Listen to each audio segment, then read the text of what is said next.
Hello friends, कैसा सब लोग। तो फ्रेंड्स, आज की वीडियो के अंदर हम आपको बताने वाले हैं केवीएस के इंटरव्यू के बारे में कि कैसे आपको तैयारी करनी है, कहाँ से करनी है, किस प्रकार के क्वेश्चन पूछे जाते हैं, इंटरव्यू के अंदर आपको किन किन पॉइंट के ऊपर नंबर मिलते हैं, किस प्रकार के क्वेश्चन के ऊपर नंबर मिलते हैं, जो इंटरव्यूअर होते हैं वो कौन लोग आपका इंटरव्यू लेते हैं, किन बेसिस के ऊपर आपको नंबर मिलते हैं, XYZ जितनी भी जानकारी होती है इंटरव्यू और आपके डेमो से संबंधित, वो सब चीज़ें आज की वीडियो के अंदर आपको मिलने वाली है। देखिए, मैंने कहा था आपसे कि इंटरव्यू का बैच आपका बाद में लॉन्च करूंगा। अगर मुझे सही लोग मिलेंगे जो इंटरव्यू की तैयारी कराने वाले होंगे तभी बैच आएगा, ले उससे पहले नहीं आएगा। तो भाई पहले जान लीजिए इंटरव्यू के फॉर्मेट के बारे में, प्रारूप के बारे में, उन लोगों के बारे में जान लीजिए जो आपके इंटरव्यू की तैयारी कराएंगे। फिर आपको इंटरव्यू की तैयारी आपको स्टार्ट करनी है, ठीक है।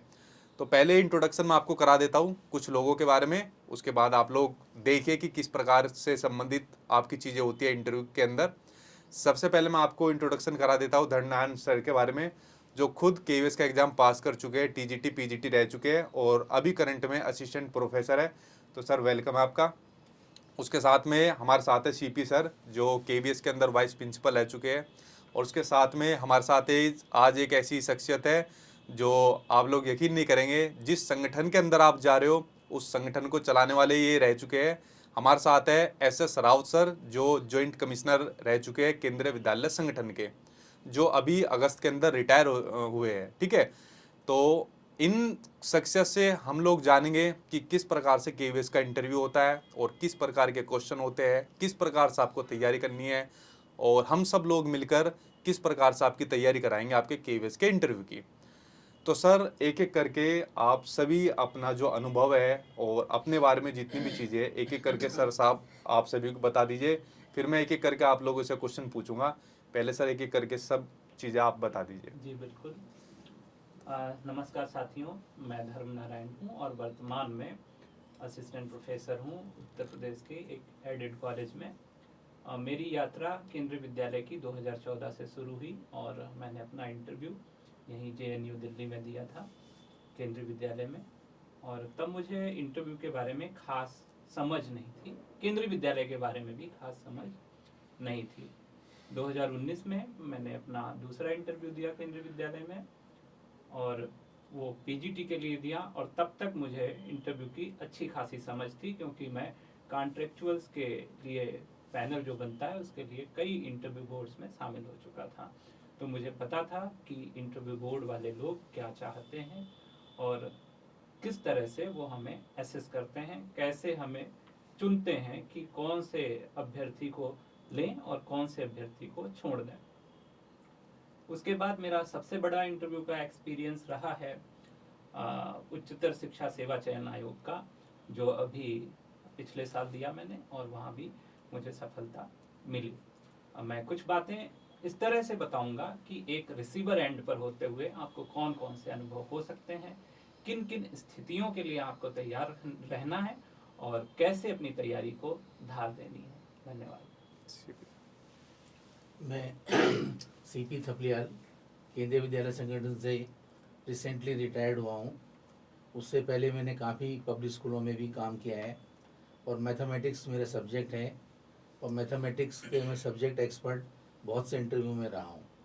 तो हम लोगों ने काफ़ी इंटरव्यू कंडक्ट कराए हैं जिसमें हम सब्जेक्ट एक्सपर्ट के तौर पे मैंने काम किया है। और मैं अभी जब इंटरव्यू शुरू होगा तो उसमें बताऊंगा मैं कि कैसे कैसे इंटरव्यू की आपको अपनी अपनी तैयारियां करनी है, किस किस विषय पे ज़्यादा ध्यान देना है।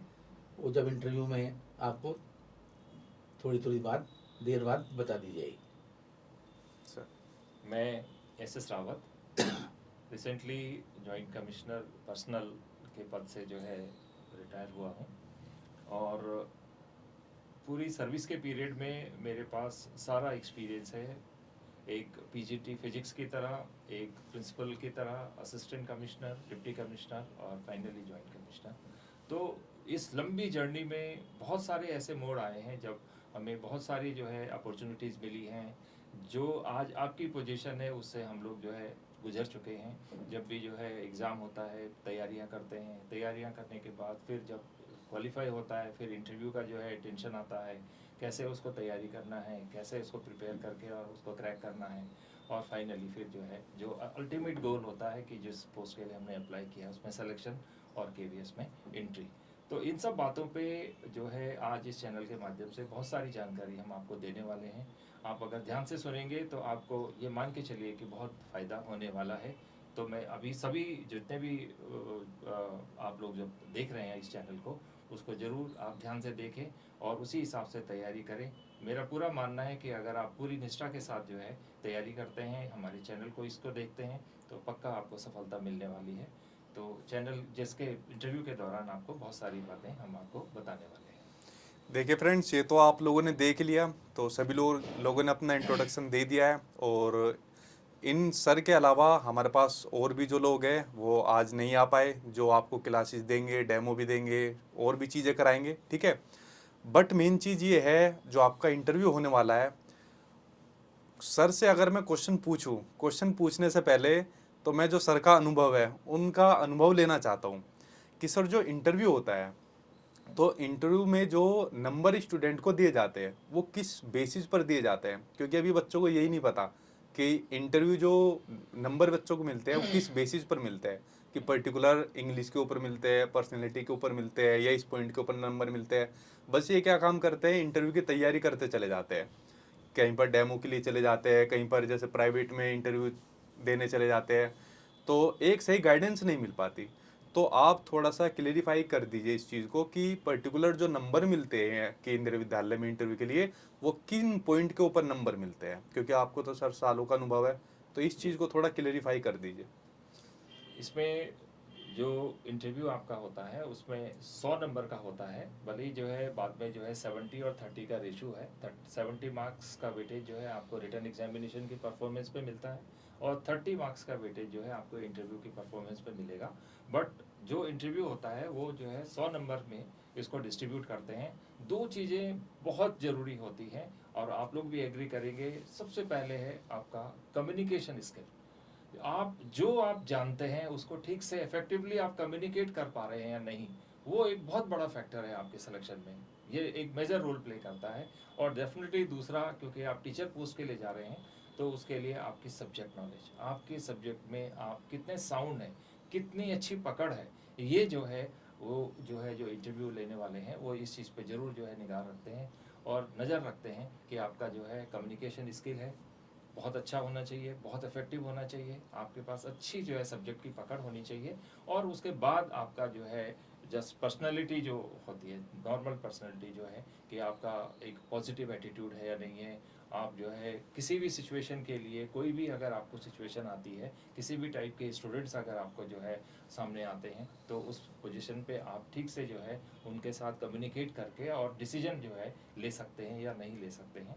और बाकी जो नॉर्मल जो ट्रांजेक्शन है, ये एक मतलब आपका इंटीग्रिटी भी जो है बड़ा शो करता है। तो आपके बातों बातों में एक आध मेंबर आपको ऐसा भी मिलेगा आपके बोर्ड में जो साइलेंट रहेंगे, केवल वो ऑब्जर्व करेंगे, आपको पता भी नहीं चलेगा कि वो क्या ऑब्जर्व कर रहे हैं, लेकिन वो एक तरफ से जो है फाइनली आपकी जो पर्सनल ओवरऑल पर्सनैलिटी है उसको एसेस करते हैं। और जब फाइनल जो है आपका इंटरव्यू ख़त्म होता है और उसके बाद सारे जो नॉर्मल इंटरव्यू वाले होते हैं, जब आपस में डिस्कशन होता है, तो उनका भी कमेंट जो है उसमें बहुत बड़ा रोल प्ले करता है, क्योंकि वो आपके मेंबर सेक्रेटरी होते हैं। और मेंबर सेक्रेटरी जो है मोस्ट ऑफ द केसेस में केंद्रीय विद्यालय के प्रिंसिपल होते हैं। काफ़ी सीनियर प्रिंसिपल्स को रखा जाता है, क्योंकि वो ये डिसाइड करते हैं कि जो कैंडिडेट को हम लोग फाइनली KVS में जो है सिलेक्शन करने जा रहे हैं वो हमारी ऑर्गेनाइजेशन के लिए फिट है या नहीं है। क्योंकि मोस्ट ऑफ द केसेस में आपके चेयरमैन होंगे, आपके और मेंबर होंगे, सब्जेक्ट एक्सपर्ट्स होंगे, वो जनरली बाहर से होते हैं। तो केंद्रीय विद्यालय के सिस्टम के हिसाब से एक जो सीनियर प्रिंसिपल होते हैं, फाइनली उनसे भी ये पूछा जाता है कि क्या ये कैंडिडेट आपके ऑर्गेनाइजेशन के लिए फिट हैं या नहीं है। बाकी वो तो अपनी राय देंगे कि communication is very good, the subject जो है नॉलेज है that also is very good, but finally जो है बेस्ड ऑन योर ओवरऑल जो है परफॉर्मेंस इन द इंटरव्यू, वो उनसे भी एक बार राय ली जाती है। अगर वो भी ओके करते हैं तो फिर उस हिसाब से आपका सिलेक्शन ईजी हो जाता है। सर मैं एक बात और पूछना चाहूँगा, आपने कहा कम्युनिकेशन स्किल, तो कम्युनिकेशन स्किल का नाम सुनते ही एक वर्ड ध्यान में आता है कि क्या इंग्लिश में बोलना ज़रूरी होता है, और वहाँ पर बच्चों को एकदम ही डर आ जाता है कि यार इंग्लिश में सुनते ही तो कि हमें इंग्लिश में ही सिर्फ इंटरव्यू देना ज़रूरी होता है। क्या इंग्लिश में ही इंटरव्यू देना ज़रूरी होता है या इंग्लिश बोलनी ज़रूरी होती है? क्योंकि जब मैं भी इंटरव्यू देने गया था तो मुझे भी बहुत डर लगा रहता था कि यार इंग्लिश में देना ज़रूरी होता है, क्योंकि पहला क्वेश्चन वो इंटरव्यू लेने वाले यही दागते हैं कि tell me about yourself. हाँ। पहला तो यही दागते हैं वो क्वेश्चन। तो क्या इंग्लिश में इंटरव्यू देना ज़रूरी होता है, या हिंदी में देना ज़रूरी होता है, या बाइलिंगुअल ज़रूरी होता है? तो सर थोड़ा इसको क्लियरिफाई कर दीजिए कि किस में देना ज़रूरी होता है और इन इन बच्चों को किस में देना चाहिए। आपने बहुत अच्छा सवाल पूछा है। इसमें देखिए, केंद्रीय विद्यालय का अगर आप मैंडेट देखें तो उसमें ये होता है कि कैंडिडेट की बाइलिंगुअल कॉम्पिटेंस बहुत ज़रूरी है, हिंदी में भी पकड़ हो और इंग्लिश में भी पकड़ हो।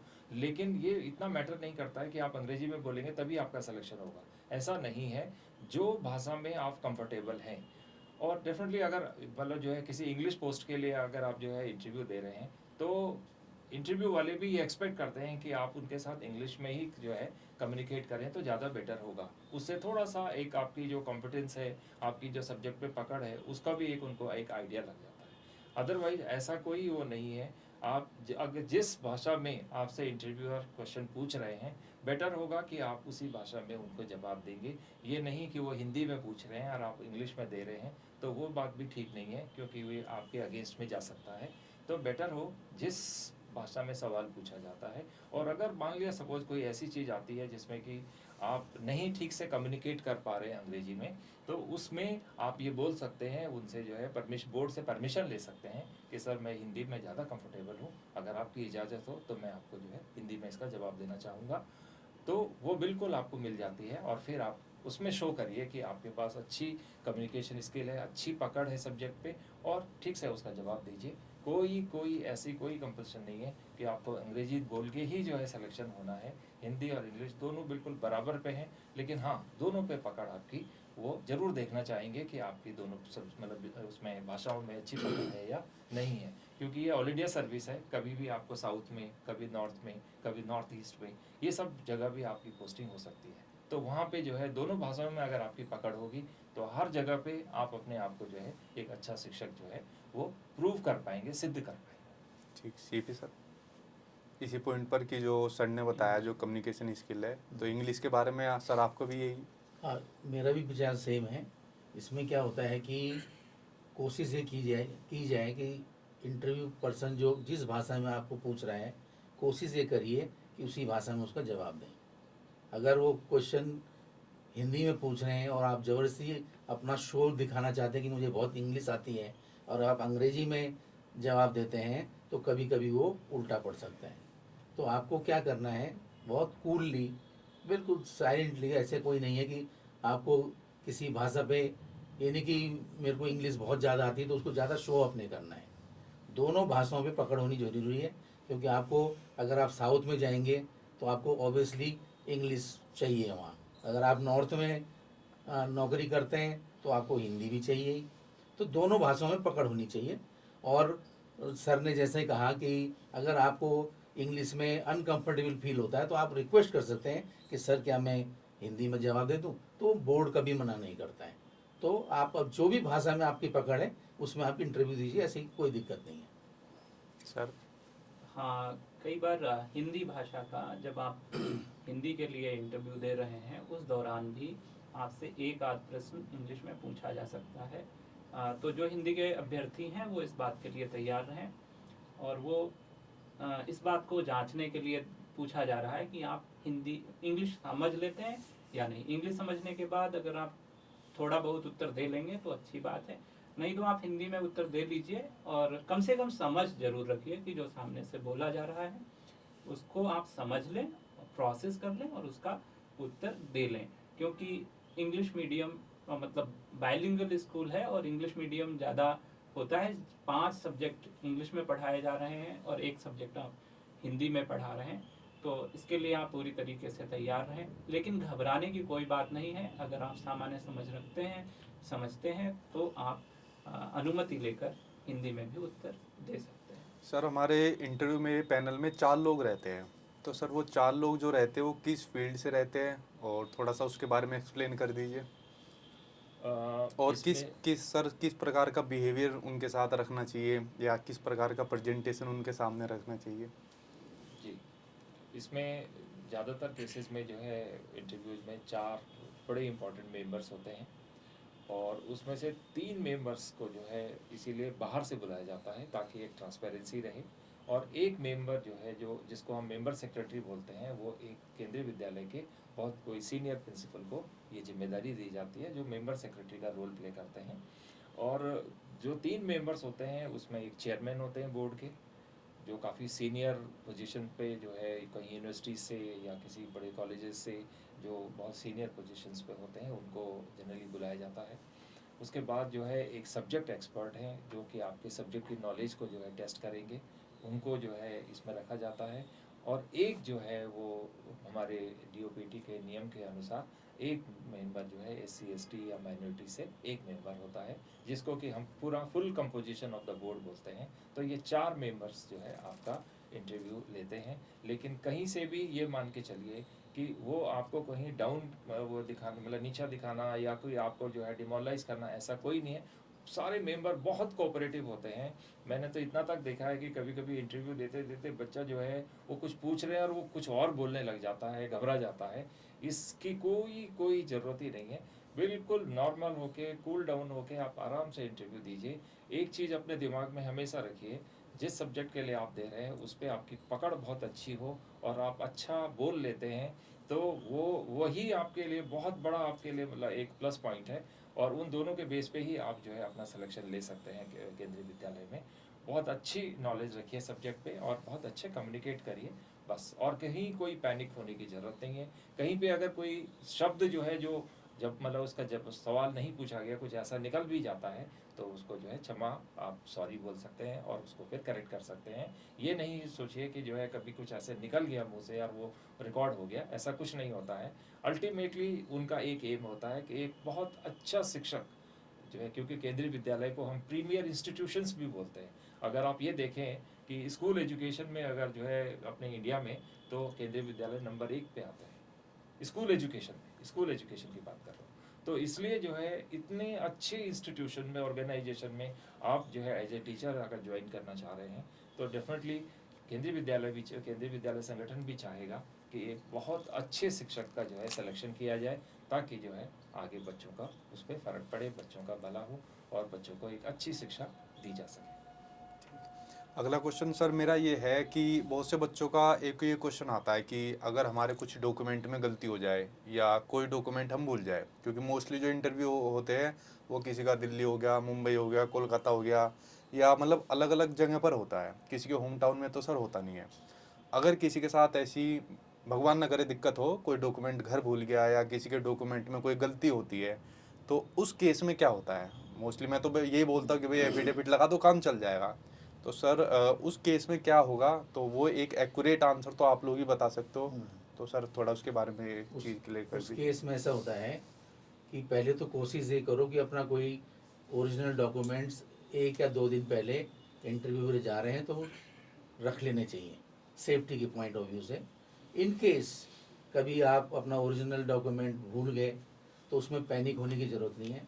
आप उनसे रिक्वेस्ट कर सकते हैं कि मैं इतने दिन में, 15 दिन में या 20 दिन में आपको ये ओरिजिनल डॉक्यूमेंट्स दे सकता हूँ।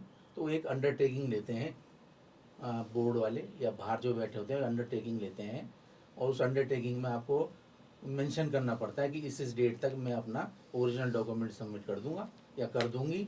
तो उसमें पैनिक होने की ज़रूरत नहीं है। तो उसमें आपको इंटरव्यू में आपका नेगेटिविटी नहीं आनी चाहिए या डर नहीं होना चाहिए कि मैं ये भूल गई, उसमें पैनिक नहीं होना है।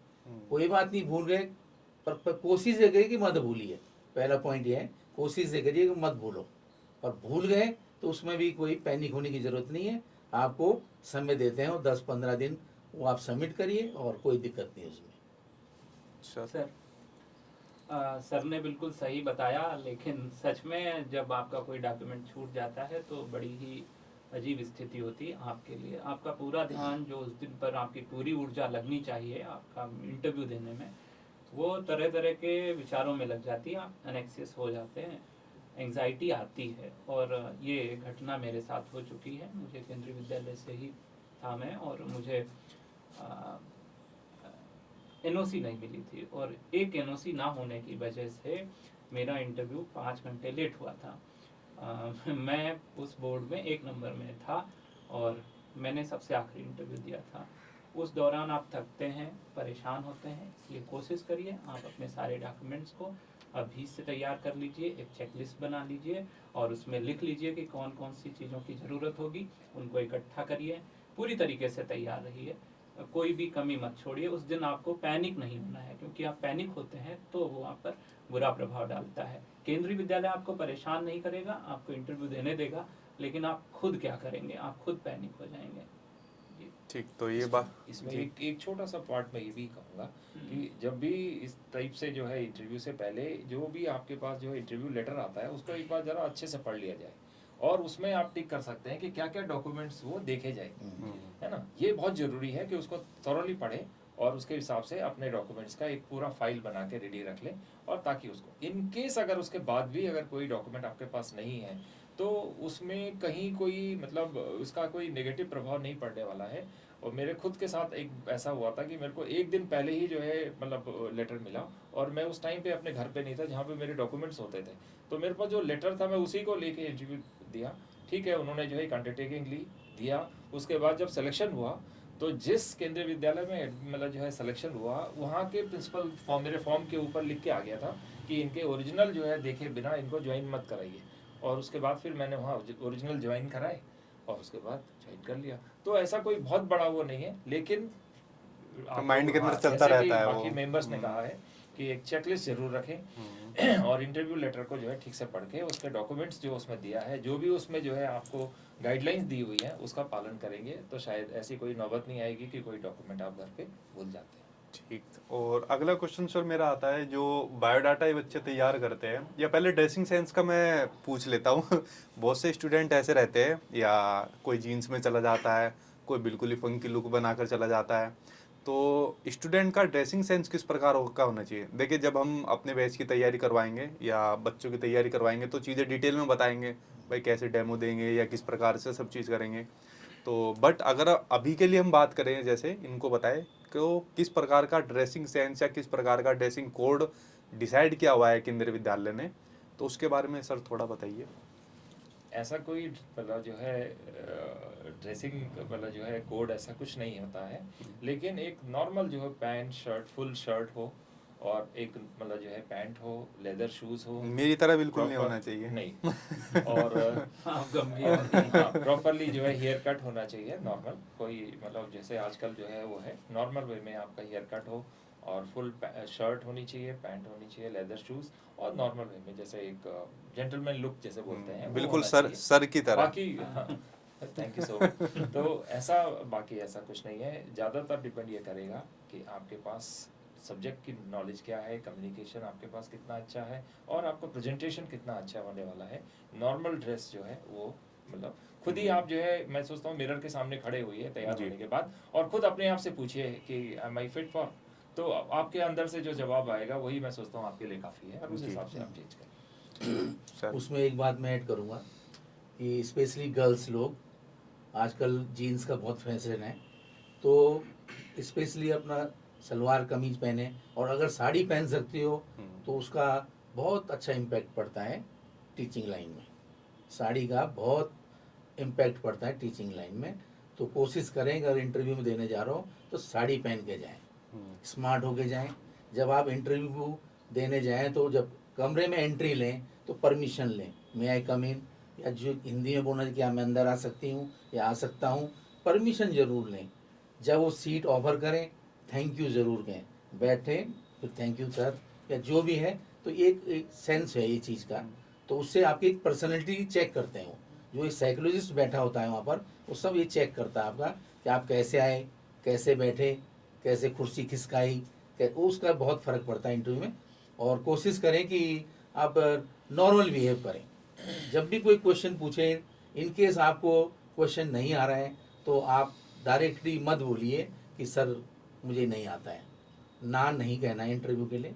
कोई भी क्वेश्चन नहीं आता तो उसको थोड़ा सा ट्विस्ट कर दीजिए अपनी तरफ से कि सर मैं अभी इसके लिए प्रिपेयर नहीं हूँ, क्या इससे रिलेटेड मैं कुछ और बात कर लूँ, तो उसका भी एक फ़र्क पड़ता है।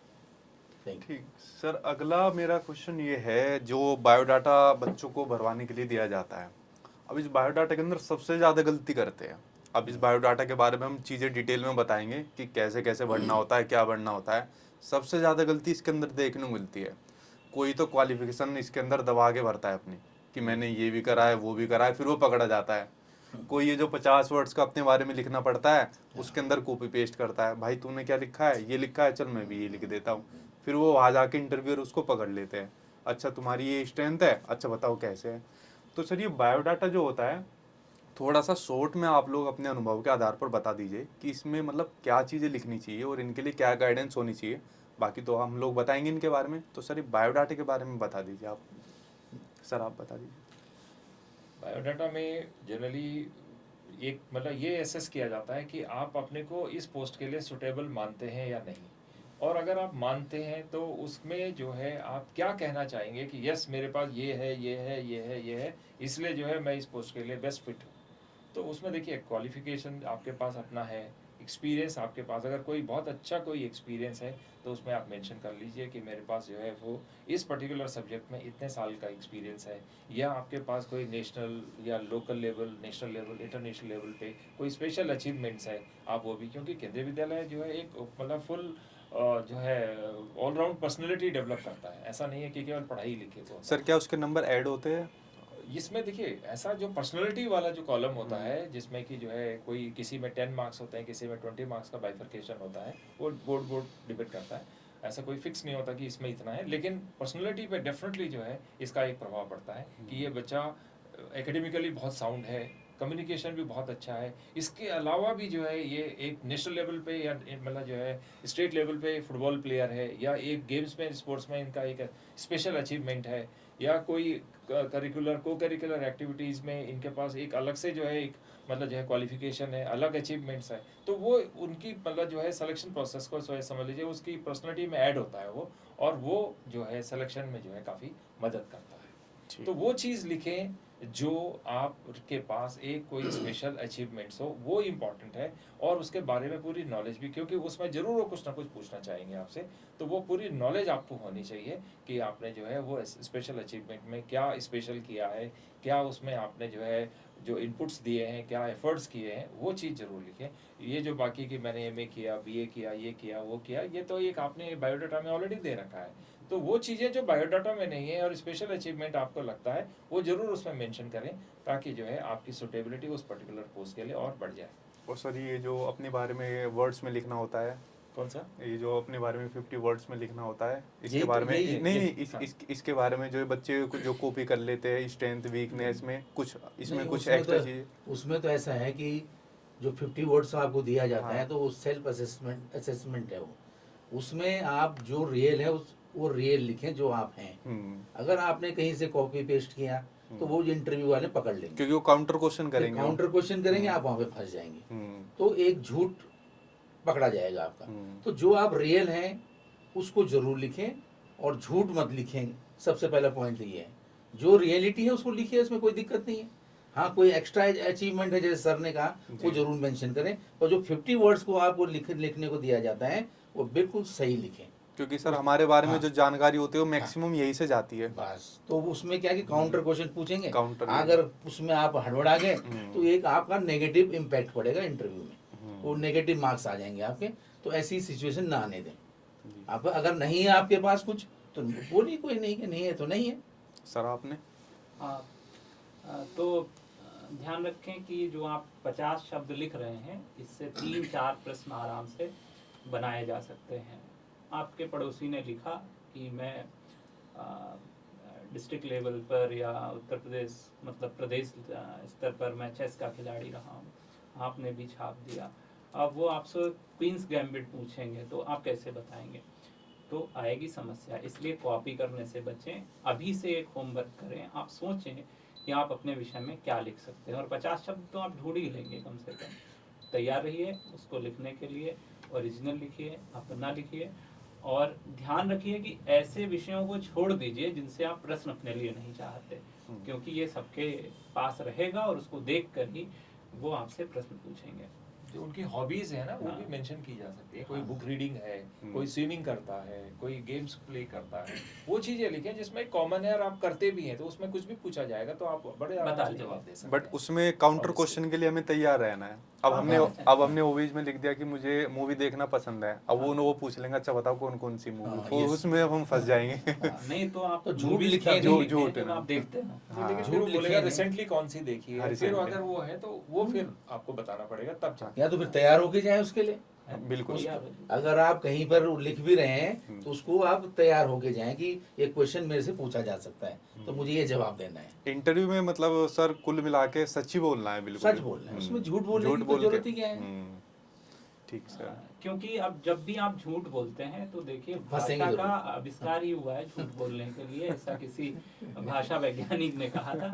तो आपकी बॉडी लैंग्वेज झूठ नहीं बोल पाती। उस समय पर जब आप झूठ बोल रहे थे ना, आप आसमान देख रहे होते हैं, आप इधर देख रहे हो, उधर देख रहे हो, और वो एक जो साइकोलॉजिस्ट बैठा हुआ है वो आपकी इन्हीं हरकतों पर नजर रखता है और फिर वो आपके थोड़े से नंबर कम करा देता है, आप चयन से बाहर हो जाते हैं। तो आपको अगर चयन से बाहर नहीं होना है तो जेन्यून रहिए, इंटीग्रिटी अपने अंदर बनाए रखिए, क्योंकि केवीएस को उसकी बहुत ज़रूरत है।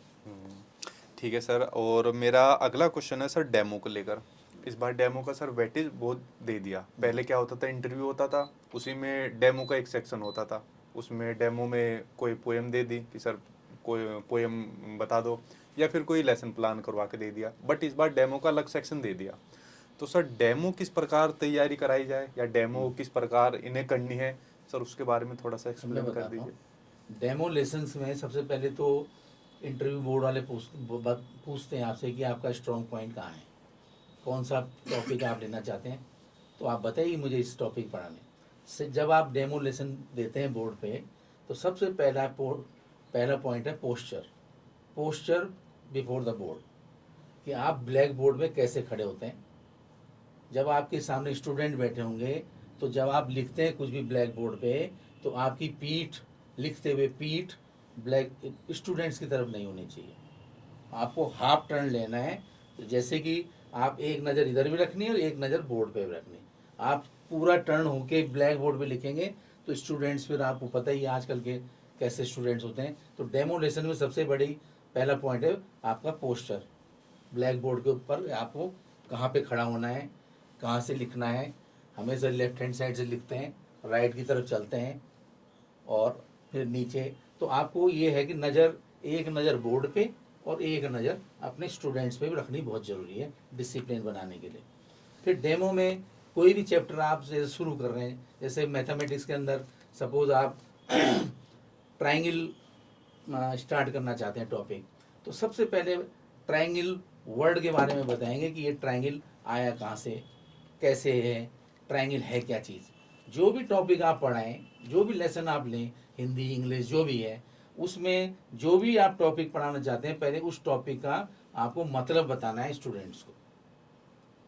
फिर जब मतलब बता देंगे, उससे पहले उसको उनकी प्रीवियस, जैसे हमने कल क्या पढ़ाया, वो भी आपको पहले चेक करना है कि कल क्या पढ़ाया, उसके प्रीवियस आगे नॉलेज से कनेक्ट करना है। प्रीवियस नॉलेज से उसको कनेक्ट भी जरूर करना है।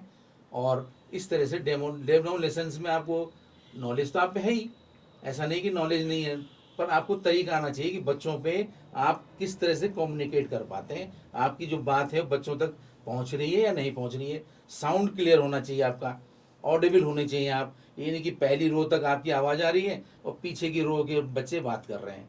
तो आप जो भी बोलें उस पूरी क्लास को सुनाई देना आना चाहिए। ये डेमोलेशन के पॉइंट्स हैं सर नहीं, बहुत अच्छा बताया आपने। इसमें एक्चुअली क्या है, उसमें ये नहीं देखना है कि आप मतलब जो है सब्जेक्ट पढ़ा रहे हैं, क्योंकि जब आपने जो है ग्रेजुएशन पोस्ट ग्रेजुएशन किया है तो डेफिनेटली आपको सब्जेक्ट नॉलेज तो आती है, बट कैसे आप जो है प्रेजेंट कर रहे हैं वो बड़ा इंपॉर्टेंट होता है। किसी भी चीज़ को जो है कहते हैं ना कि पहले माहौल बनाते हैं यार, उसके बाद जाके फिर आगे जो है प्रेजेंटेशन होता है। तो यहाँ पे किसी भी चैप्टर को डायरेक्ट जो है ABCD स्टार्ट नहीं होती है, उससे पहले एक जो है वो प्री नॉलेज को टेस्ट करते हैं, रिकैपिचुलेट करते हैं कि पुरानी नॉलेज आपके पास क्या है, उसके बाद फिर कैसे उस लेसन को जो है डेवलप किया जाता है। और जब डेवलप होता है लेसन, और तब जाके उसका जो है मतलब आप टीचिंग स्टार्ट करते हैं, ताकि तब तक क्या होता है कि जैसे कहते हैं ना वार्मिंग अप एक्सरसाइज, तो बच्चों को जब तक वार्म अप नहीं करोगे तब तक वो रिसेप्टिव मोड में नहीं होते हैं। तो डायरेक्ट आप करेंगे तो सीधा सीधा वो लोग पकड़ेंगे कि जो है इनको स्टूडेंट साइड से जो है कोई वो नहीं है, डायरेक्ट जो है ये लोग अपना मतलब टीचिंग स्टार्ट कर रहे हैं। तो वो चीज़ जो है आपको ये आर्ट आना चाहिए, how to develop the lesson before you actually start the content, वो बड़ा इंपॉर्टेंट होता है। उसके लिए सब्सिक्वेंटली जब हमारे और एपिसोड्स आएंगे तो उसमें आपको बताएंगे कि एक छोटे सा टॉपिक जैसे मान लिया इलेक्ट्रिसिटी, मैग्नेटिज्म है, कैसे हम लोग जो है स्टार्ट करेंगे, कैसे पहले डेवलप करेंगे और तब एक्चुअल कंटेंट पे आएंगे। वो इसमें जो है आपको सब्सिक्वेंट जो हमारे जो एपिसोड्स आएंगे उसमें आपको ज़रूर इसमें बताएंगे। वो सर एप्लीकेशन पर जब वो तैयारी करेंगे तो सर भी कराएंगे वो तैयारी, वो सब हो जाएगी वो एप्लीकेशन में जब तैयारी स्टार्ट हो जाएगी। तो सर ने बता ही दिया आपको, सर आप भी इसके हाँ, बारे में। एक बात जोड़ना चाहूँगा, सर ने बहुत अच्छे से बताया। एक ब्लैक बोर्ड राइटिंग है जिस पर हमारी पकड़ ज़्यादातर होती नहीं है। ध्यान रखें कि केंद्रीय विद्यालय के इंटरव्यू ज़्यादातर क्लासरूम में होते हैं, जहाँ पर सामने ग्रीन बोर्ड रहता है और चौक रहती है, उससे लिखना होता है। तो अभी से आप काम शुरू करिए कि आप कहीं पर या तो ग्रीन बोर्ड ले लीजिए छोटा सा, उस पर लिखने का अभ्यास करिए, हिंदी इंग्लिश दोनों लिखने का अभ्यास करें। ब्लैक बोर्ड के स्पेस को यूज़ करना, तो वहाँ कितना कहाँ पर लिखना है, कितना छोड़ना है, इस पर ध्यान देना शुरू करें। बाकी बातें सर ने बता दी हैं। तो आप लोगों ने सभी ने देख लिया दोस्तों, ये जितनी भी बेसिक जानकारी आप लोगों को देनी चाहिए थी वो आप लोगों को दे दी। और आई थिंक ये जानकारी आप में से कुछ ऐसी जानकारी थी जो आप लोगों को पता भी नहीं होगी, और जितनी भी महत्वपूर्ण बातें थी वो आप लोगों को बता दिए। और बाकी बातें भाई आपको मैंने कहा था जब आपका बैच आ जाएगा उसमें बाकी चीज़ आपको करा दी जाएगी, जैसे आपको इंग्लिश स्पोकन करा दी जाएगी, और सर जो रहेंगे डेमो क्लास भी देंगे, किस प्रकार से इंटरव्यू की तैयारी कराई जाती है वो सब आपको एप्लीकेशन के अंदर करा दी जाएगी। तो प्ले स्टोर से जाकर आप लोग सचिन एकेडमी ऑफिशियल ऐप को डाउनलोड कर लेना, और वहाँ पर जाकर आपको ये इंटरव्यू की आपकी तैयारी स्टार्ट हो जाएगी। और उसके साथ में ही आपके जो मॉक रहेंगे, आपके मॉक भी आपको कराए जाएंगे, और इसमें आपका इंटरव्यू लिया जाएगा। और जो जितनी भी फैकल्टी है, सर है और हम लोग जितने भी लोग रहेंगे आपके मॉक इंटरव्यू लेंगे, और जिसमें आप लोगों को आना पड़ेगा, आप अपने मॉक देने पड़ेंगे। इंटरव्यू से पहले एक इंटरव्यू आपका हो जाएगा, तो इससे आपको डेफिनेटली फ़ायदा मिलने वाला है। और यही आज की वीडियो के अंदर आपको एक मैसेज देना था कि इंटरव्यू सर कोई बहुत बड़ा नहीं है जिससे बच्चे बहुत डरते हैं। ऐसा होता है फर्स्ट टाइम देते हैं कुछ लोग, तो एक डर बना रहता है। और इतने अनुभवी लोग अगर आपको सलाह देंगे, गाइडेंस देंगे, और बाकी काम आप लोगों का है, तो मुझे नहीं लगता इंटरव्यू में अच्छे नंबर लाने से आपको कोई रोक पाएगा। बाकी मिलते हैं भाई आप लोगों से आगे की तैयारी में, मैंने आपको बता ही दिया है। और मैं नीचे कमेंट बॉक्स में पिन भी कर दूंगा, आपको अपनी ऐप का लिंक भी कमेंट कर दूंगा। और बाकी सारी जानकारी आपको, मोटी मोटी जानकारी आपको जितनी भी थी वो आज की वीडियो के अंदर आपको मिली गई है। सेल्फ से करना चाहते हो सेल्फ से तैयारी कर सकते हो, जितनी जानकारी आपको देनी है भाई खुद इंग्लिश इंप्रूव कर सकते हो जो आपको बता दी है, ठीक है। और किस प्रकार से प्रेजेंटेशन देना होता है, शीशे के सामने प्रैक्टिस करनी होती है, डेमो सर ने बताया, बोर्ड लाकर तैयारी करनी होती है। सेल्फ से करना चाहते हो सेल्फ से भी कर सकते हो। तो जो भी आपके पास ऑप्शन आपको बढ़िया लगे आप लोग भाई, आप फिर आपको आज़ादी है, फ्रीडम है, ठीक है। तो मैंने सभी चीज़ आपको बता दी है, आपको जो भी तरीका ठीक लगे आप लोग कर सकते हो। ये सारी जानकारी मुझे आज की वीडियो के अंदर आपको देनी थी। बाकी आज की वीडियो के अंदर इतना ही था। एंड थैंक यू सर, आज आप लोग यूट्यूब चैनल पर भी आए, और अब हम सब लोग मिलेंगे एप्लीकेशन के अंदर। Thank you.